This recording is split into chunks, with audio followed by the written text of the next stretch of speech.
Good day, class. So today we will be talking about a very important concept in economics, and it is called the law of demand and supply. So to begin, let me give you a situation. Now, for example, you enter your favorite shoe store and you find out that your favorite branded shoes is being sold at a discount. So it's now being sold at a low price. What will be your reaction to the change in price? Okay, another situation, let's say you enter a convenience store to buy your favorite frozen drink, and then you found out that your favorite drink is now being sold at a higher price. So there's a price increase. What will be your behavior or reaction to the change in price? Actually, your reaction to the price changes for both commodities is actually based on a very important law in economics, and it is called the law of demand and supply. So let's take up the law of demand first. Okay. Now, what is the law of demand? Okay.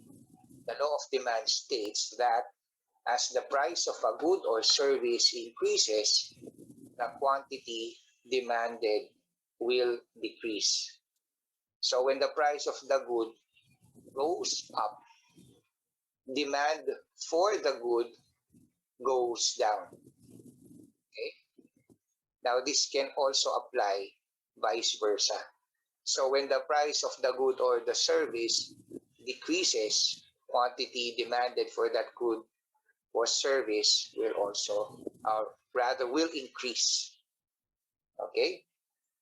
So let me make it clear. As the price of the good or service falls, the quantity demanded, the demand for that product will go up. Okay. So it's pretty straightforward. In fact, quite logical, because I am sure this is your normal reaction to price changes. Okay. So this is your normal shopping behavior to price changes. When the price of a certain product goes up, most likely you want to buy less of it. And when the price of the product falls, like when there is a sale or it's being sold at a discount, you want more of the product. Okay, so you want to buy more of the product. Okay, so that's the law of demand. So what we are seeing here is that there is what we call an inverse relationship between price and demand. Now, to understand it better, it's best that we use graphical models, because this is actually what's done in economics. We use a lot of graphs. Okay. So what you are seeing now is a graphical representation of the law of demand. So it's a visualization of the law of demand. Okay, so the sloping blue line here represents the demand curve labeled D1. Notice that it's actually going down. Okay, so think of it as a slope, that's actually going down. So you'll see here that it begins from the upper left corner going down to the lower right corner of our graph. Okay, so the x-axis is labeled Q. This represents the quantity demanded for the product. So how many units consumers are actually willing to buy that particular product. And P actually represents price. Okay, so at what particular price point are we talking about, so that it actually influences quantity demanded.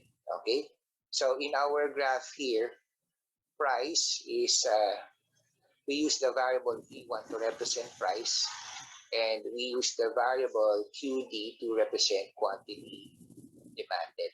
Okay, so in our example, let's say we're talking about chocolate bars. If the chocolate bar is at 10 pesos, that's price P1, this is the corresponding quantity demanded for that chocolate bar.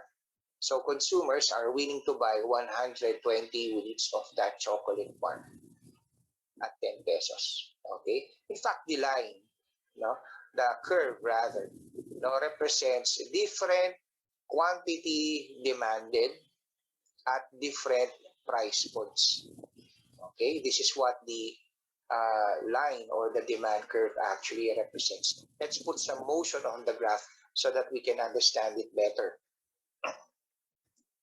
Okay.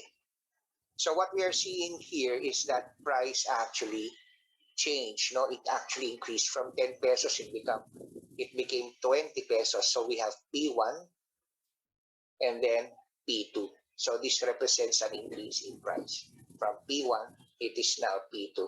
What will be the effect on quantity demanded, or what will be the effect on the demand for that particular good when the price increases? So following the law of demand, you will see that quantity demanded will fall. So from QD1, it now falls to QD2. From 120 units, it is now down to 110 units because the price increased. Okay? So again, it actually visualizes the inverse relationship between price and quantity demanded. Take note also that the demand curve actually represents the behavior of the consumer to the price change. Okay, so we are looking at the consumer side. It's also important to know that quantity demanded here does not mean consumption. This is actually does not equate to how much is bought or how much is consumed given a particular price point, but rather it represents the consumer's willingness and ability to buy a particular product given a certain price point. Okay? So that's the demand curve. Now, sometimes the data in our demand curve is tabulated like this. No? So when you see the tabulated version of the information in the demand curve graph, this is actually what you call the demand schedule. So again, no, you will see very vital information here, in particular the changes in quantity demanded as you see changes in price.